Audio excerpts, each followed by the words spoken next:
semua. Terima kasih atas waktu dan kesempatan yang diberikan kepada kelompok kami, yaitu kelompok 7, untuk mempresentasikan hasil diskusi kami. Untuk itu saya memperkenalkan diri, saya atas nama Petronella Blandina Lurubulu, yang moderator, dan di samping saya pembawa materi yaitu Yunita Tarakadukan, dan satu anggota saya Hendrikus Saputra Malo.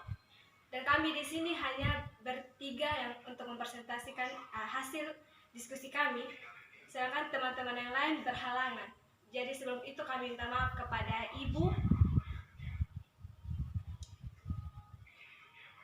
atas kehadiran teman-teman yang tidak hadir hari ini. Jadi tanpa memperpanjang kata lagi, saya berikan waktu kepada pembawa materi untuk menyampaikan hasil diskusinya. Sekian. A. Pengertian inteligensi. Menurut William Strand, inteligensi adalah kapasitas umum dari kesadaran individu untuk menyesuaikan pikirannya terhadap persyaratan atau tuntutan baru. Sedangkan Charles Perman menyebutkan bahwa inteligensi merupakan dua kemampuan, yaitu kemampuan yang memegang tugas-tugas intelektual dan sejumlah kemampuan khusus memecahkan persoalan. Weiler dan Charles mengungkapkan bahwa inteligensi adalah kemampuan seseorang untuk menyesuaikan dan memecahkan persoalan-persoalan baru. Menurut Woodruff, inteligensi itu sebagai tindakan yang bijaksana dalam menghadapi setiap situasi secara tepat dan berhasil. Menurut Gardner, inteligensi merupakan hanya sekedar nilai semata, melainkan merupakan kepingan-kepingan kemampuan yang berlokasi pada bagian-bagian yang berbeda dari otak. Kemampuan-kemampuan ini saling berhubungan, namun strategi mengembangkan potensi kecerdasan anak bekerja secara mandiri. Inteligensi tidak statis atau menetap sejak lahir. Jean Piaget melakukan penelitian pada perkembangan intelektual anak sejak lahir hingga dewasa, dan ia membagi perkembangan itu menjadi 4 tahap, yaitu tahap sensori motorik, praoperasional formal. Dalam perkembangan sensori motorik, anak dapat menghubungkan antara indera dan aktivitas motoriknya melalui pencobaan, dan anak melalui membedakan diri dari realitas di luar dirinya. Dalam perkembangan praoperasional, anak mulai menggunakan bahasa dan dapat mengubah objek-objek dalam bentuk simbol. Perkembangan operasional konkret, yaitu anak mulai mampu berpikir logis dan memahami konsep konservasi. 1. Struktur kecerdasan. Kecerdasan dapat dibagi 2, yaitu kecerdasan umum, biasa disebut sebagai faktor kemampuan kecerdasan spesifik. Akan tetapi pada dasarnya kecerdasan dapat dipilah-pilah. Berikut ini pembagian spesifikasi kecerdasan menurut L.L. Schwarzkopf. 1. Pemahaman dan kemampuan verbal. 2. Angka dan hitungan. 3. Daya ingat. 4. Kemampuan visual. 5. Penalaran. 6. Kesehatan perseptual. Faktor yang mempengaruhi kecerdasan. Terdapat beberapa faktor yang mempengaruhi kecerdasan, yaitu faktor bawaan atau biologis, di mana faktor ini ditentukan oleh sifat yang dibawa sejak lahir. Faktor minat dan pembawaan yang khas, di mana minat mengarahkan kemampuan pada suatu tujuan dan merupakan dorongan bagi perubahan itu. Faktor pembentukan atau lingkungan, di mana pembentukan adalah segala keadaan di luar diri seseorang yang mempengaruhi perkembangan inteligensi. Faktor kematangan, di mana tiap organ dalam tubuh manusia mengalami pertumbuhan dan perkembangan. Faktor kebebasan, hal ini berarti manusia dapat memilih metode tentu dalam memecahkan masalah yang dihadapi.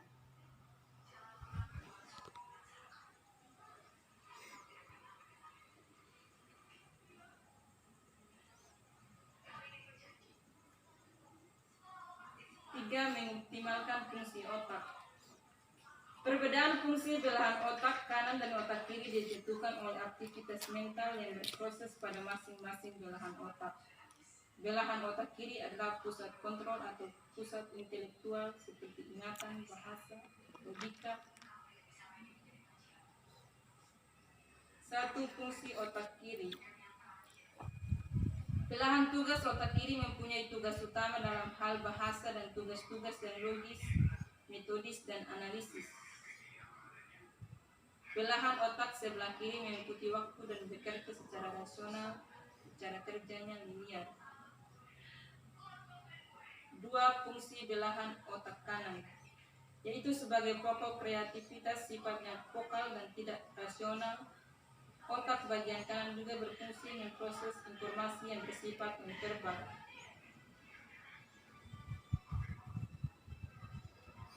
Pada hakikatnya, kedua belahan otak ini memproses informasi yang saling bekerja sama.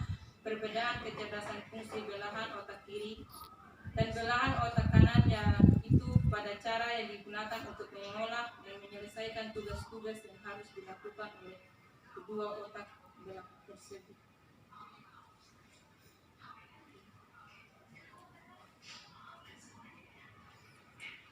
B. Kecerdasan ganda. 1. Pengertian kecerdasan ganda. Istilah kecerdasan atau inteligensi bukanlah suatu yang baru bagi kita sebagai pendidik, namun sejalan dengan perkembangan ilmu pengetahuan tentang kecerdasan pun berkembang. Banyak ahli dari berbagai bidang disiplin untuk melakukan penelitian tentang otak manusia. Tiap individu tidak hanya memiliki satu kecerdasan tetapi lebih, yaitu disebut juga multiple intelligence atau kecerdasan ganda.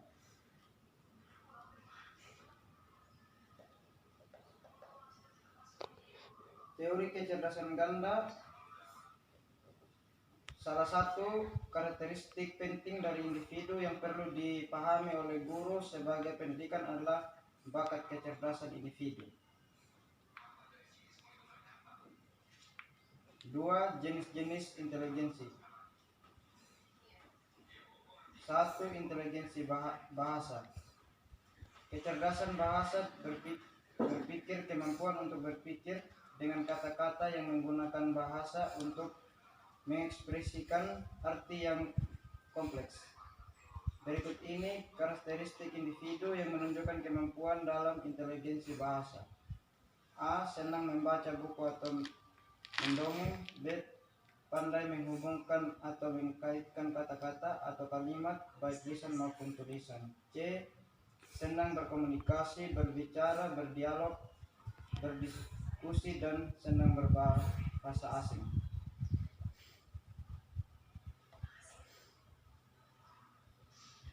D. Pandai menafsirkan kata-kata atau paragraf secara lisan maupun tulisan. E. Senang mendengarkan musik atau sebagainya dengan baik. F. Pandai mengingat dan menghafal. G. Harmonis. Contoh-contoh orang yang memiliki kecerdasan bahasa yaitu pengarang, penyair, wartawan, pembicara, pembaca berita. 2. Inteligensi logis matematis.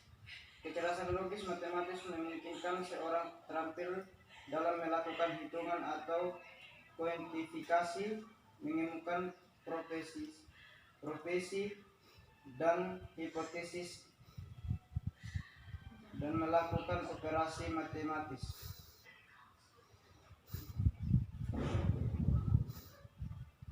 3. Inteligensi spesial. Memiliki kecerdasan spesial adalah orang memiliki kapasitas dan berpikir secara 3 dimensi. Contoh orang memiliki kecerdasan spesial adalah pelaut, pilot, pematung, pelukis. 4. Inteligensi musikal. Kecerdasan musikal dibuktikan dengan adanya rasa sensitif terhadap nada, melodi, irama musik. Orang-orang memiliki kecerdasan musikal yang baik antara lain komposer, konduktor, musisi, kritikus musik, pembuat instrumen, dan orang-orang sensitif terhadap unsur-unsur suara. 5. Inteligensi kinestik tubuh. Kecerdasan kinestik tubuh adalah kecerdasan yang memungkinkan seorang memanipulasi objek dan cakap melakukan aktivitas fisik. 6. Inteligensi intrapersonal. Kecerdasan interpersonal adalah kapasitas yang dimiliki oleh seseorang untuk dapat memahami dan dapat melakukan interaksi secara efektif dengan orang lain. 7. Inteligensi interpersonal. Kecerdasan interpersonal diperlihatkan dalam bentuk kemampuan dalam membangun persepsi yang akurat tentang diri sendiri dan menggunakan kemampuan tersebut dalam membuat rencana dan mengarahkan orang lain.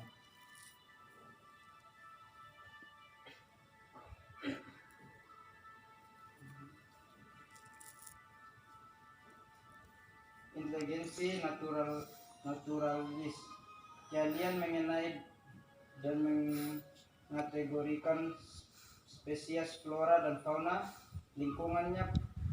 Para pencipta alam adalah contoh orang tergolong sebagai orang yang memiliki kecerdasan ini. Berikut ini karakteristik individu yang menunjukkan kemampuan dalam inteligensi natural. A. Senang terhadap flora dan fauna, bertani, berkebun, memelihara binatang, berinteraksi dengan binatang dan berburu, pandai melihat perubahan cuaca, memiliki tanaman. C. Senang kegiatan di alam terbuka.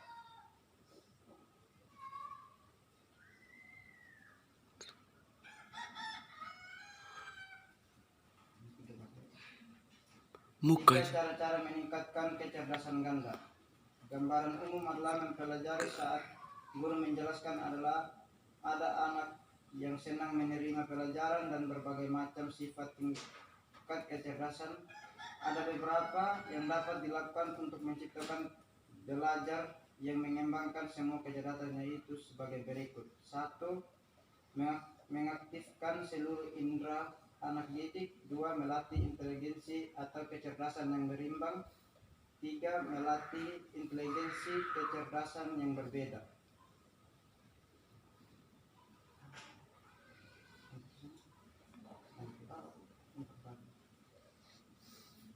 4. Strategi pengembangan kecerdasan ganda dalam pelajaran pendidikan agama.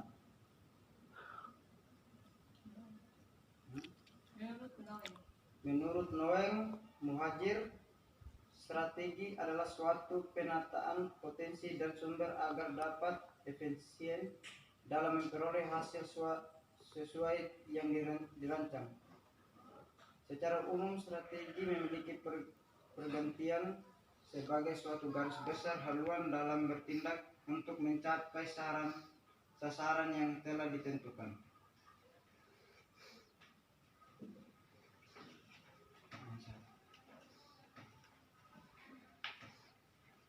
1. Menyadari keberadaan diri, yaitu mengalir kesadaran diri tentang situasi dan kondisi diri dengan melakukan perenungan. 2. Merasakan dengan kuat keinginan untuk berubah. 3. Merenungkan tentang pusat diri dan motivasi ke dalam diri. 4. Menemukan dan mengatasi rintangan. 5. Mengali berbagai kemungkinan untuk melangkah maju. 6. Menetapkan hati pada sebuah jalan dan menentukan salah satu cara yang dianggap paling tepat. 7. Tetap menyadari bahwa terdapat banyak jalan yang dapat ditempuh.